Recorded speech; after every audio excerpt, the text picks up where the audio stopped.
Thank you. Good morning, everyone. It's difficult for me to speak to the computer screen. I don't really see the audience, but I will try my best. My name is Aleksander Buczyński. I'm a policy officer at the European Cyclists Federation, and I would like to present a few different case studies, what we consider best practice in terms of cycling infrastructure, starting from the centers of the towns, for example, circulation plans or what happened with the recent COVID pandemic, and then moving to the more regional level with cycle highways and regional touristic routes. But first,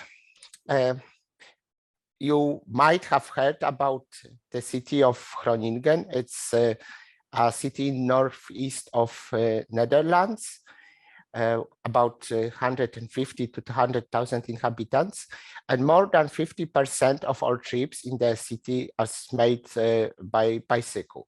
But if you look at this picture, this was taken in the center of Groningen, you don't really see much cycling infrastructure. It's just normal streets. And this comes from the this started already, Groningen started to be cycling city already in the 70s with so-called Vandenberg traffic circulation plan. So the city, the center of the city was split into 4 sectors. And all of those sectors were still accessible by cars, but to move from one sector to the other, you would have to use the ring road. So there was a system of one-way streets or blocked crossings, which prevented from using the city center for through traffic. This has been later replicated in many cities. And one of the recent examples comes from Leuven in Belgium, another around 100,000 inhabitants city. You can see the map of the Leuven on the right side. The purple zone in the middle is the real pedestrian and cycle zone. It's relatively small, but again, the bigger area within the ring road, which is around 2.5, 3 kilometers diameter, it's divided in 5 sectors. So each of those color sectors is accessible by cars. But if you want to go from one sector to the other, you would need to have to use ring road. You cannot cross the city center. And very quickly, after introducing this circulation plan, the cycle traffic increased by more than 40%. There was also an increase in the number of bus passengers, because also the buses are allowed to cross city centers without this limitation. The car traffic in the center decreased by 20%, and because it basically eliminated traffic jams in the center, it also came with improved air quality, especially in terms of SUV, reduced by 60%. Leuven has this nice round ring road. This is how the center of Leuven looks now, but the same approach, the same kind of plan can also be applied in cities which don't have this nice round ring road. This is an example from Ghent, a bit bigger city, also in Belgium. And again, you have those sectors, relatively small pedestrian zone in the middle, and then sectors where you cannot cross from one sector to the other by car. You need to go back to the ring road or the roads that are on the outskirts of the sectors. And this kind of approach has a very different name. I'm using circulation. I'm saying circulation plan because this is how it's called in Belgium, in the Netherlands. If you go to the United Kingdom, you will hear about low traffic neighborhoods. If you go to Barcelona, the brand name there is super blocks. But the basic concept remains the same. And there are different solutions technical solutions to implement it. You can put it with physical blocks. You can make a system of one-way streets that pushes the cars back to the ring road. You can have camera enforcements, which only lets selected vehicles through. And it can be applied well, almost everywhere. This is also sometimes called invisible cycling infrastructure because you don't see cycle infrastructure. It's not a cycle track or cycle lane. It's just something that makes it easier to make short trips by bicycle and remove through traffic from residential area from city center. And it was also very well known in Eastern Europe. This is the neighborhood where I grew up in Warsaw. It was designed in the 70s, and it's an area of about 1 square kilometer, so 1 kilometer on each side. And again, it was not possible to drive a car across this area. You would have to go to the big streets on the outskirts of the area. So when you go to a school or to a shop or library, everything was basically inside this area. You could walk 400 meters, so you would have to drive 2 or 3 kilometers long way around. And this created a place where children could move quite freely and without danger of getting run over by cars inside this area. Another example I would like to talk about is the temporary cycling infrastructure that was created in response to the COVID pandemic. We traced this kind of infrastructure in an online dashboard, and we counted around 2,500 kilometers of different measures announced across Europe. What I would like to show us in a bit more detail is a case study of Brussels, because this is the example I know best. I live now in Brussels. And in Brussels, the first measures were introduced basically at the same time where the first lockdown started. So in March 2020, the first lockdown was announced on I think 18th of March. And on the next day, around 5 kilometers of roads crossing a big park in the southern part of Brussels were closed for cars to create space for safe recreation, for safe walking, cycling, so people can have space for physical activity, which was very important during the pandemic for recreation. And they do not need to, and they can still maintain the social distancing. This was very quickly followed by a more comprehensive plan, and the region, the structure of Brussels is that there's the big city, the agglomeration is a region, and then it's divided into smaller municipalities. So the region was responsible for preparing 40 kilometers of cycle lanes and tracks on the main roads to connect the suburbs with the city center and to create a possibility of safely riding bicycle, to making essential trip by bicycle. And at the same time, the municipalities were preparing traffic calming and reduction projects.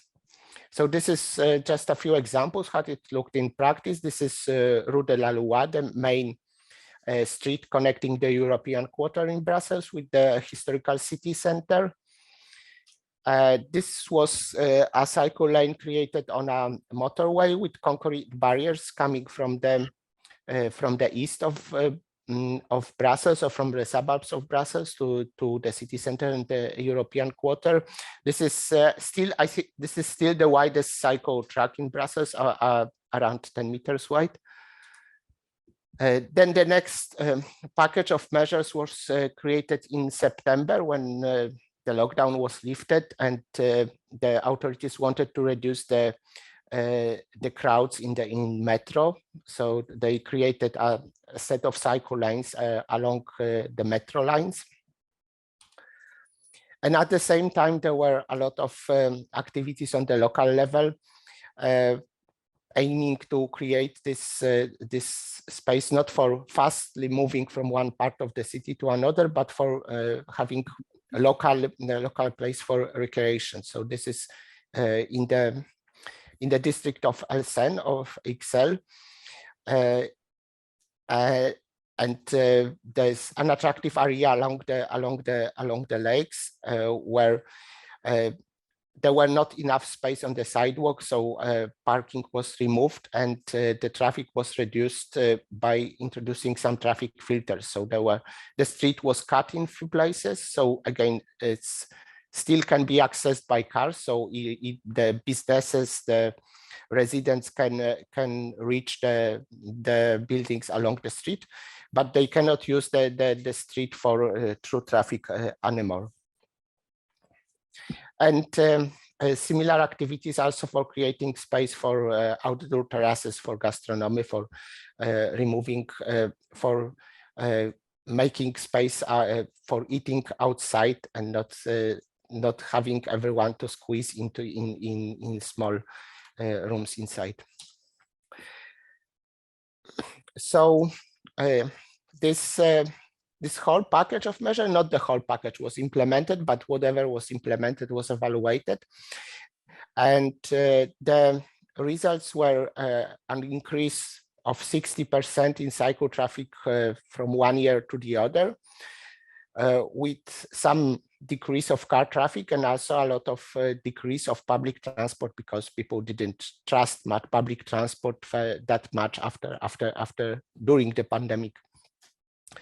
And there were a lot of controversies when introducing the measures, protests, but the survey on a representative sample turned out that most of the inhabitants evaluate the changes that were implemented positively. And if you look at the wider picture, there was a good study that cross-references the data from our cycle measures tracker with the data from traffic counters, and it demonstrated that the cities that implemented pop-up cycle lanes as a response to the pandemic, in those cities, cycling increased by 10 to 50% more than in the cities that did not react.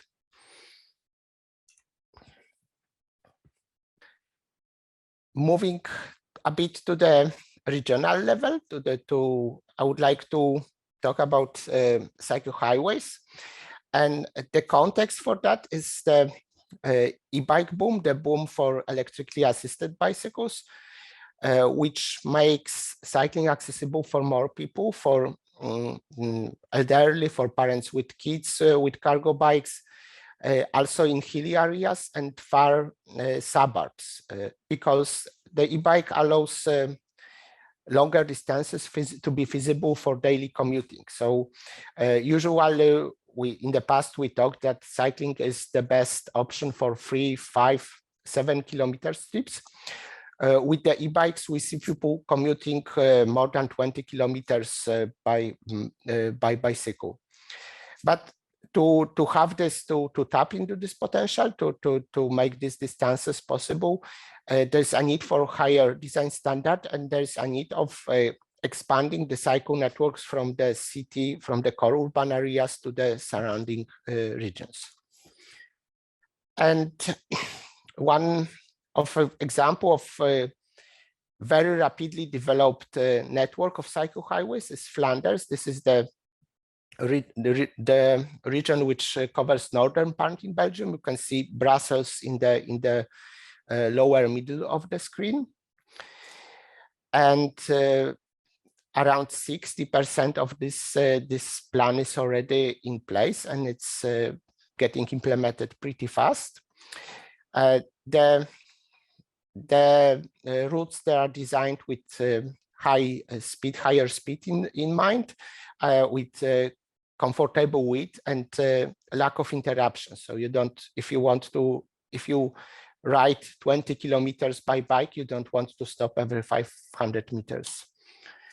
The cost benefit ratio was evaluated for the first few cycle highways that are constructed and already in use, between like the benefits were 2 to 14 times higher than the cost of the construction. And one of the important lessons that were learned, that the most expensive sections, that they could have been much cheaper, because the most expensive sections were actually to cross the big infrastructure that was built 20 or 50 years earlier, big ring roads, high-speed railroads, the big, by basically trans-European transport network infrastructure. And what you see on the picture or on the visualization, it's a bridge over the Brussels ring road, close to the Brussels airport. This bridge is already built, and it costed something like more than 30 million euros, which was more than the rest of the whole cycle highway that connected Brussels and Leuven. And currently this 30 million euro bridge is only one of 20 projects that are going on right now to make the Brussels ring road more cycle friendly, because it's a huge barrier for people commuting from the suburbs to the city center to cross the ring road. And there are a lot of new bridges, tunnels, connections necessary to make it more permeable, less of a barrier for cycling. Okay, one final example about regional touristic routes. While cycle highways are mostly for commuting, I would like also to show something for cycle tourism. And this is from my home country, from Poland. And Poland has been using a lot of EU funds to construct cycling infrastructure in the past 7 or 10 years. I would like to draw your attention to 2 regions, West Pomerania in the northwest of Poland and Małopolska in the south of Poland, because these are the regions that, well, starting from almost scratch, in 5 or so years, they created a complete regional cycle network, or almost complete. This is just a few examples of the investments that were carried out. And some numbers from West Pomerania. Currently, the network is around 800 kilometers of cycle routes. Around 1/2 of that were built from the new cycle tracks built. The rest is either reusing existing cycle tracks or using local public roads with very low traffic of cars. And most of it was built using EU funding. So there's, again, as I said, a lot of cycling infrastructure has been built in Poland, but it's not always the best practice. A lot of it was also not, in some regions, the funding was not used so efficient. What we think is the success factors for those 2 regions was that they focused the investment efforts on a few selected routes that created a backbone of the network. They used low-hanging fruits, so the corridors along major rivers, for example, flat embankments or disused railroads. They connected to the rail network, so you can reach the different routes by train. They did carry the implementation on the regional level, so they didn't just pass the money to the municipalities, letting them build what they want, because the regions that did that did not create complete networks. And something that it's still could use a bit more work is that they integrated with major investments like flat embankments or new roads, train stations. So the infrastructure was already integrated in the design of those investments and not added as a separate projects afterwards. That's all from my side. I hope that we still have time for some questions, and I would also be very interested to hear from you if you about good practices also in Lithuania. What can we show to other countries? What was done for cycling in the past few years?